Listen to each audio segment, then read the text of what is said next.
How do you stop procrastinating when working from home? That's actually a good one for me. Dressing gown guy. Yeah, that's right, exactly. You want to cover that one? That's your wheelhouse, mate. That's my wheelhouse. Yep. Have you ever worked from home? Yep. How long did you work from home for? Well, for years when I was freelancing, doing comedy and whatnot. Yeah. It was all from home. Yeah. I had the home off. I mean, I had to leave the house. Yeah, okay. No one was coming to my house for gigs. I had to actually, book them. But all the office stuff, all the invoicing and reception and whatever, that was from home. I've brought people to my house for gigs. Have you? Yeah, I've cracked it. Yeah, nice. Or the Twitch. Oh, there you go. Well, Yeah. Not live people per se. Wow. Not in the room. I mean, this is live. Yeah, sure. Well, Okay. you have to be there physically. No. You have to, I mean, we're just bloody matter. Yeah. And we're just like biology shit. Oh, yeah. And This is not CGI. Yeah, but we've got a live audience. That's true. No, I cracked it, mate. No, you bloody fixed it. We figured out how to do gigs from home. Yeah, that's very good. Yeah, it took ages, but we got there. Yeah. Yeah, working from home. How do you work from home? You mean just like how do you be good at working from home? How do you not procrastinate? How do you not procrastinate? Right, Yeah. thank you, Mozza. That's all right. It's a tough one because sometimes you procrastinate and it helps you. In what way? In that sometimes you need a break. So you That's true. Yeah. so if you just take the break sooner rather than later, eventually you'll get productive. That's not Is this helpful theory at all. of creative None of that people is helpful. need the stress of deadline pressure? Because I read an article about that recently, and I was like, "Thank God you finally validated my procrastination." There was this psychologist. Creative people need a deadline. They need deadline pressure, yeah. So if you've got something you've got to do by, say, Thursday Arvo, and you will fuck around all Monday. It's Monday, Tuesday, Wednesday. Then suddenly Thursday starts creeping. You're like, oh, fuck, it's 11 a.m. It's fucking 12 noon. Oh, shit. And eventually you switch off that filter in your head, that kind of perfectionist filter that makes you overthink everything.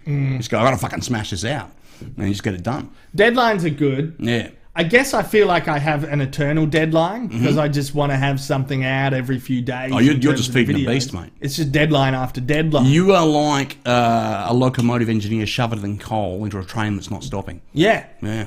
basically. Yeah.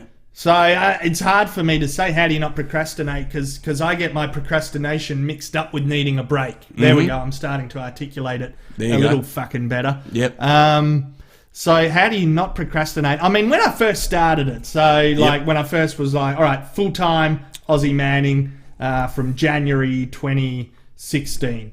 So 2014, 2015, side project, 2016, bang, into it. Yep. I'm going to be up at 8 a.m. I was like, let me just treat it like a full-time. Yeah, the eye of the tiger. Yeah, like a full-time wanker with a mature, respectable job. You quit your day job. You're bloody committed. I did. You cut your lifeline. And I did good at that, kind of 9 a.m. till 5 p.m. It's fucking impressive. But it ends up getting a bit all over the place. Some days it's like today is like 1 p.m. till 9 p.m. or something is how I try to work at 8 hours. That's hour that's days. good discipline. So you got a 40-hour week still. Yeah. So you still got to try and work out a system. Like, I guess I just took a system that's already in place, 9 to 5, and tried to fucking stick to it. Try to emulate that. Tried to emulate it, and some days I'm successful, some days I'm really not. And some days I embrace the procrastination, and I just go, I'm going to procrastinate. I'm going to do fuck all. Yep. But do you have days in the week, say the weekend, where you make sure you don't work? Yeah, I mean, you still check stuff. Yeah. Like, you're always checking with a social media job. So you're always seeing that there's no issues and there's no problems going on and everyone's tucked in and comfortable and it's all good.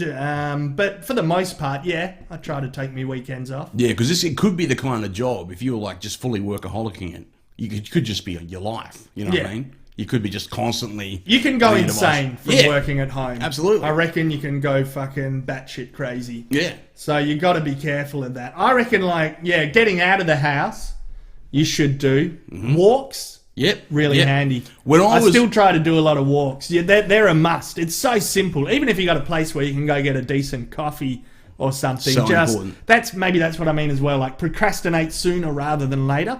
So it's like, all right, I don't feel productive right now, first thing in the morning. and then go out and do some other things, and I'll be back by midday or 1 p.m. and I'll feel fresh. And that works. That actually really works. That is good. One trick I used to use back in the day was when I was working from home, is I would get up, shower, get dressed as if I'm going somewhere for the day, and then go walk around the block, come in the house and start work. And like pretend I was going anywhere other than home. Because that actually helped me kind of reset. Yeah. Because then you've commuted. Resetting. You're that's resetting. a good word for what I'm thinking about too. Yeah. You got to reset a lot. Yep. Constant resets during the week. It's Yep. like, nah, reset again. So, yeah. One thing I do these days is when I first get up in the morning, once I've done what I need to do with the boy and got the wife off to work and all that sort of stuff, I will then smash out 2 or 3 household chores. Because by the time I've done, like, you know, I've loaded and unloaded the dishwasher, I've bloody put a load of washing on, I've hung out some clothes. By the time I've done like 3 things, I am just champing at the bit to sit down on my computer and get some actual work done. Yep. So I find that really helpful. Yeah, you can get on a hot streak. Yeah. It is kind of just breaking the ice some days. And some days it happens late for me. I get to 2, 3 p.m. and then it's on. Then it's game on, and I've done a couple of tasks, and then I'll go through till 9 or 10 p.m. So I don't know. It's a combo of figuring out what works for you, but setting up some kind of discipline and structure. A little structure, not so much structure, but just discipline. I think just so. know that you want to get the work done. Yeah, it's a bit like, and don't do the trap I used to fall into. Don't sleep, or more importantly, miss sleep, as if you've got nowhere to be the next day. Because that's I used to do that all the time. Go, I can fucking start till 4 a.m. Yeah. Because, it's just me.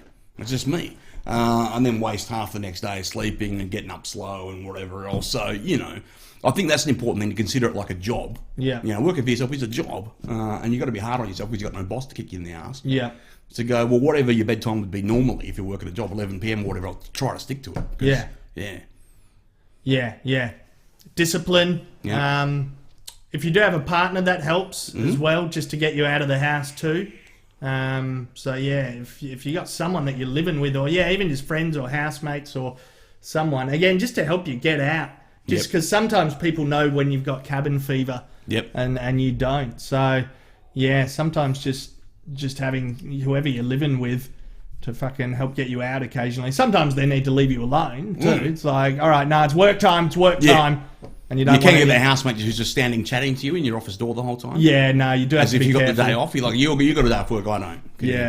Get out. When you work from home, people think you've got no job. That's right. Even though it's like you got a lot of productiveness and there's a big output of bloody results. Yep. And bloody KPIs. Yep. And you're fucking smashing it. Yep.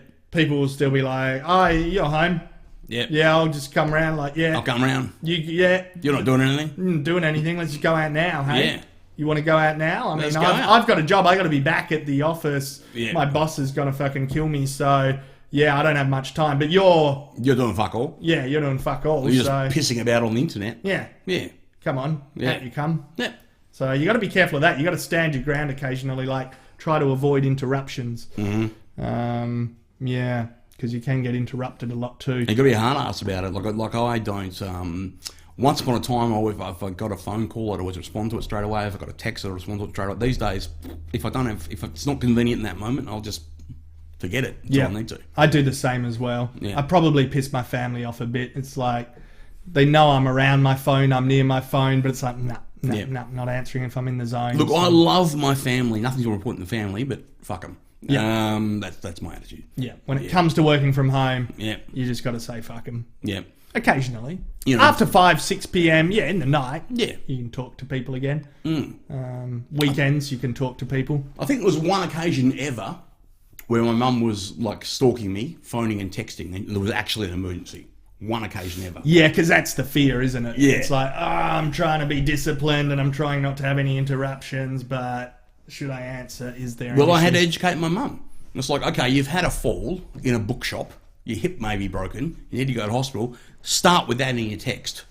Don't start with, hello, son, can you call me back, please? Yeah. Don't, Open with the emergency. Open with the emergency. Yeah, that's important. Yeah. I'd say so. Definitely, if you're in pain and you want help, you should not. If it's an actual thing, not I'm just going to talk, your ear off for an hour about bullshit. Yeah.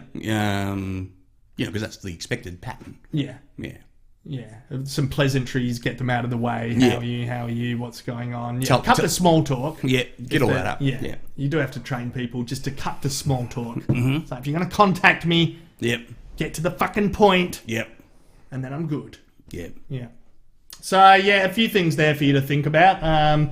Be a hard ass with interruptions. Be disciplined with yourself. But be flexible. Be a little bit flexible too. Yeah. Try not to be too hard on yourself. Friends, family, partners, relationships, all good for helping you get out of the house. Walks, in particular, keeps me pretty sane. Moving your body's important. Yeah. Yeah. I might get up to some kind of more rigorous exercise eventually, but for now, walks are fun. Yeah.